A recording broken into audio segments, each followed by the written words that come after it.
ఇప్పుడు జనాభా తమాషా ప్రకారం ఎస్సీ ఎస్టీలకు రిజర్వేషన్ ఇస్తున్నారు. అగ్రవర్ణంలో పేదలకు మోడీ ప్రభుత్వం 10% రిజర్వేషన్ ఇచ్చింది. మరి 51% ఉన్న బీసీ జనాభా తమాషా ప్రకారము ఎందుకు రిజర్వేషన్ సౌకర్యం కల్పిస్తలేరు? ఇదెక్క న్యాయం? కానీ ఇక బీసీలో ఉన్నటువంటి హిందువులు ఎవరు గెలవరుగా, వాళ్ళకి ఎక్కడ న్యాయం జరగదుగా. ఇది ఓటు బ్యాంకు రాజకీయాలను దృష్టిలో పెట్టుకుని కాంగ్రెస్ పార్టీ ప్రభుత్వం ప్రయత్నిస్తున్నది. మేము మళ్ళీ చెప్తున్నాం, నరేంద్ర మోడీ మీరు 10% తీసేసి బీసీ జనాభాను 42% ఇవ్వండి.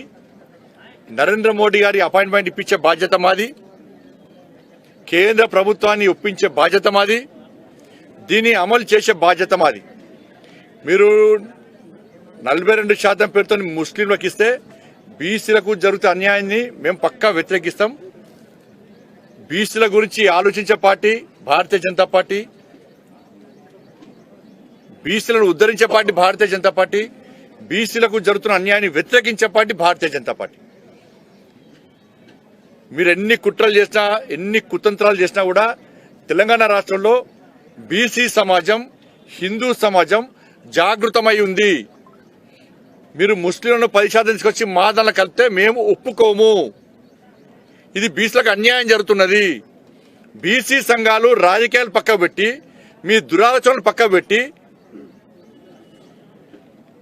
మీ ఇంటర్నల్ పాలిటిక్స్ పక్కకు పెట్టి 10% ముస్లిం బీసీలో కలపడం ద్వారా అన్యాయం జరుగుతుందా జరగలేదా గుండె మీద చేసుకుని ఆలోచించాలి బీసీ సంఘాలు.